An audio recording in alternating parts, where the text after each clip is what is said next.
Hello guys, welcome back to my YouTube channel. जैसे कि series ongoing है, I hope कि आप सब उसको देख रहे हैं और समझ रहे हैं एसईओ को। तो आज हम एसईओ का एक इम्पॉर्टेंट पार्ट जो होता है रोबो टीएक्सटी उसको जानेंगे, जो टेक्निकल एसईओ का पार्ट होता है। रोबो टीएक्सटी बेसिकली हर एक वेबसाइट का अपना अलग अलग होता है। और रोबो टीएक्सटी जैसे मैंने अपनी प्रीवियस वीडियोज़ में भी बताया है कि उसमें हम क्यों इम्पॉर्टेंट होता है। बट आज हम थोड़ा डिटेल में देखते हैं। तो रोबोटीएक्सटी बेसिकली एक ऐसी फ़ाइल होती है जो हमारे गूगल के बॉट्स के लिए होती है, जो गूगल के बॉट्स को ये बताती है कि हमारा जो पेजेस हैं उनको उसको किसको फॉलो करना है, किसको फॉलो नहीं करना है। फॉर एग्ज़ाम्पल जैसे कि आपने साइट मैप के थ्रू गूगल के बॉट को ये बता दिया कि मैं चाहता हूँ कि ये जो भी मेरे पेजेस हैं मेरी साइट मैप में है उनको इंडेक्स करे। लेकिन आप उनको ये कैसे बताएँगे कि कौन से ऐसे पेजेस हैं उन जिनको उसे इंडेक्स नहीं करना है या जिनको उसे क्रॉल ही नहीं करना है। तो मैंने एक वेबसाइट ली है just hometown dot in and इसकी रोबो टीएक्सटी फाइल मैंने ओपन कर रखी है। आपको सिंपल क्या करना है, डोमेन किसी भी वेबसाइट को आपका अगर चेक करना है रोबो टीएक्सटी फाइल, सिंपली आपको उसके डोमेन के पीछे रोबो टीएक्सटी ऐसे लिखना है जैसे मैंने लिख रखा है। उसकी रोबो टीएक्सटी फाइल आपके सामने ओपन हो जाएगी। और जैसे कि इसमें कमांड जो है आप देख ही सकते हैं कि कैसे दे रखे हैं, यूज़र एजेंट हैश। ये जो स्टार फॉर्म होता है वो बेसिकली किसके लिए कमांड होते हैं कि जितने भी हमारे गूगल के बॉट्स होते हैं लाइक मल्टीपल उन सब के लिए होती है।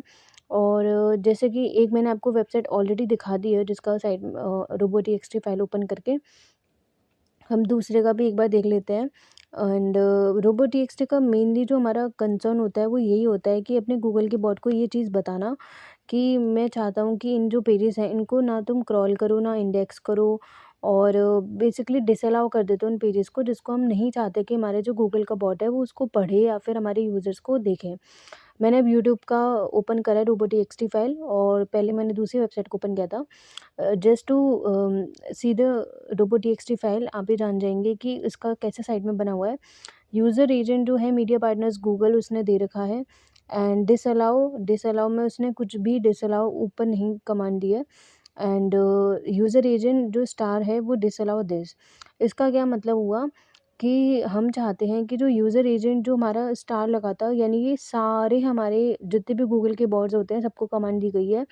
जो उनको ये बोला गया है कि मेरे जितने भी ये डिसअलाउ में पेजेस हैं उनको इंडेक्स ना करे, उनको क्रॉल ना करे, ना ही हमारे यूज़र्स को दिखाए।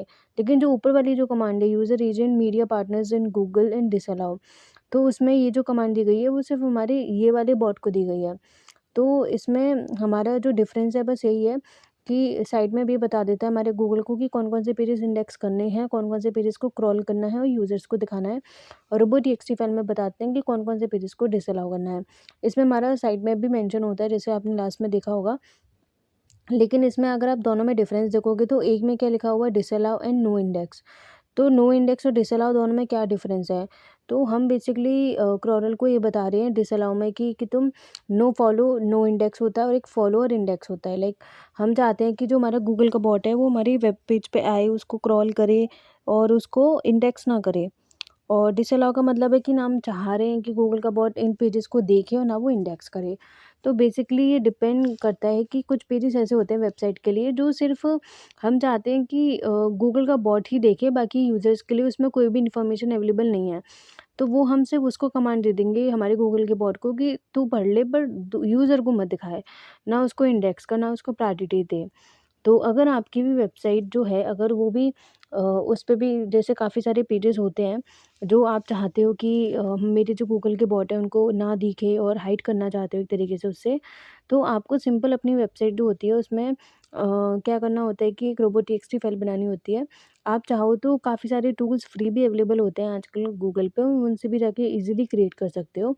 और जैसे कि अगर आपको किसी भी पेज को अगर नो इंडेक्स पे भी लगाना है, किसी इंडिविजुअल पेज को भी, तो आप सिंपली क्या कर सकते हो कि जो हमारे एडिट पेज पे जाना होता है एंड देन उसके अंदर आपको ये फंक्शन दिखता है नो फॉलो का, नो इंडेक्स का बेसिकली।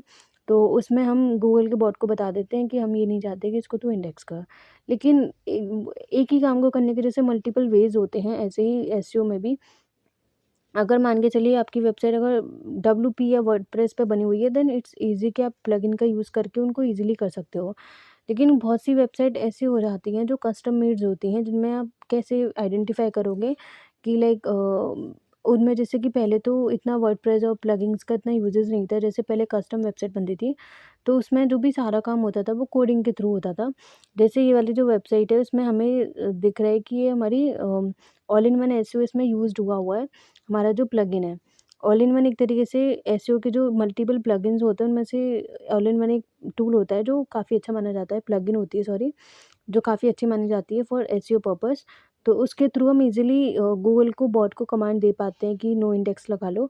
लेकिन जो कस्टम वेबसाइट्स होती हैं उनमें ये फैसिलिटी नहीं होती। उसमें बेसिकली जो कोडिंग्स होती हैं उनके थ्रू ही हमें सारा गूगल के बॉट को समझाना होता है। बेसिकली हमें जो हमारा वो होता है डेवलपर, उसको हम बोल देते हैं कि भाई तो इसमें ये कोडिंग के अंदर ये नो फॉलो और नो इंडेक्स की कमांड रन कर दो, तो वो उसमें ऐड कर देता है कोडिंग के अंदर। देन उससे गूगल के बॉट को कमांड मिल जाती है कि हमें इस पेज को क्रॉल नहीं करना है, ना इसको इंडेक्स कराना है। सो कस्टम मेड्स हैं तो आपको कोडिंग के थ्रू ही कराना पड़ेगा। लेकिन अगर आपकी वेबसाइट वर्डप्रेस पर है तो सिंपली आपको प्लगइन इंस्टॉल करनी होंगी। और जैसे कि योस्ट एसईओ हो गई, ऑल इन वन हो गई, डिपेंड कि आप कौन सी प्लगइन यूज़ करना चाहते हो। और देन इंडिविजुअल अगर पेज पे अगर आप चाहते हो कि आपको रोबोटिक्स में नहीं दिखाना, आप सिर्फ सिंपल एक सिंगुलर पेज पे ही नो इंडेक्स का कमांड लगाना चाहते हो, तो एडिट करके वहाँ भी लगा सकते हो। लेकिन back to the robotics, then robotics file इसलिए इम्पॉर्टेंट हो जाती है क्योंकि एक तो आपका साइट में भी उसमें मेंशन हो जाता है। दूसरा, हम इंडिविजुअल ही जो एक होता है कि हम साइट मैप के थ्रू सारे ही बॉट्स को एक तरीके से कमांड दे दिया मान के चलिए। लेकिन अगर कुछ-कुछ ऐसे पेजेस भी होते हैं किसी-किसी वेबसाइट में जो हम किसी पर्टिकुलर बॉट से ही हटाना चाहते हैं। हम नहीं चाहते कि सारे बॉट से हट जाए। तो वो जो स्पेसिफिक कमांड होगी वो आप कैसे दे पाओगे साइट मैप के थ्रू? तो इसलिए रोबोटिक्स का यूज़ेज़ ज़रूरी हो जाता है एसईओ के अंदर। और बहुत अच्छी तरह आपको यूज़ करना होगा। रोबोटिक्स फाइल में आप गलत अगर चीज़ें मेंशन कर दोगे तो आपकी वेबसाइट पे नेगेटिव इफ़ेक्ट पड़ सकता है। फॉर एग्ज़ाम्पल मान के चलिए आपने गलती से वो पेजेस भी डाल दिए जो आप चाहते थे इंडेक्स हो जाएँ, लेकिन गलती से आपने उनको डिसअलाउ में डाल दिया। यानी आपने गूगल के बॉट को बोल दिया कि तू इसको ना फ़ॉलो कर, ना इसको इंडेक्स कर।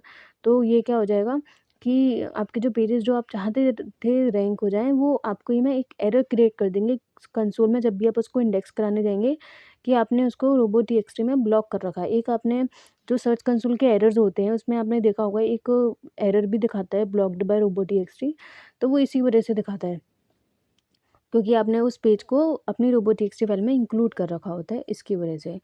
तो जब भी आप इस फाइल को बनाएं तो ये हमेशा ध्यान रखें कि बहुत ध्यान से इन पेजेस को मेंशन करें, वरना आपकी जो भी एसईओ की मेहनत है वो वेस्ट हो जाएगी। और अगर ब्लॉक एक बार कर दिया देन हो तो जाएगा इंडेक्स पर। वही है कि एक बार अगर आपके पेजेस ऑलरेडी इंडेक्स हैं लेकिन ब्लॉकिंग कर दी तो फिर डी इंडेक्स बहुत जल्दी हो जाती है और फिर दोबारा डी इंडेक्सिंग कराना बहुत ज़्यादा डिफ़िकल्ट हो जाता है पेजेस को। तो इसको बहुत ही कॉन्शियसली आप इसको रोबोटिक्स फाइल को क्रिएट करें। और सिंपल आपको कुछ भी नहीं करना है। सभी अगर आपको नहीं समझ में आ रहा है कैसे फाइल्स बनानी है, सिंपल आप किसी भी दूसरी वेबसाइट का ले सकते हैं। लाइक दो जो भी कमांड होती है उसमें आप सिर्फ एडिट कर सकते हैं अपने पेजेस को, क्योंकि एक स्ट्रक्चर वे सभी वेबसाइट्स का सेम ही रहता है, ज़्यादा डिफरेंस नहीं होता है। यूज़र एजेंट को कमांड देनी होती है, then disallow and then allow and then side में, दैट्स इट। इतनी कमांड देने के बाद आप सिंपली एक बार जब बना लो उसके बाद एक बार अपनी वेबसाइट को इंडेक्सिंग में डाल दीजिए और गूगल का बॉट उसको ईज़िली फेच कर लेगा। लेकिन अगर आपने अभी तक फ़ाइल नहीं बनाई है एंड वैसे तो ये ऑटोमेटिकली तो जनरेट नहीं होती, आपको करनी ही पड़ेगी। जैसे साइट में ऑटोमेटिकली हो जाता है, जैसे आपने अगर प्लगइन इंस्टॉल कर रखी होती है अपनी वेबसाइट में, लेकिन रोबोटिक्स में कुछ चेंजेस करने ही पड़ते हैं। और मान के चलिए आपका साइट मैप का यूआरएल कुछ और है और आपने अगर रोबोटिक्स फाइल में साइट मैप का यूआरएल कुछ और रख रखा है, तो भी ये एक तरीके से एरर क्रिएट कर सकता है।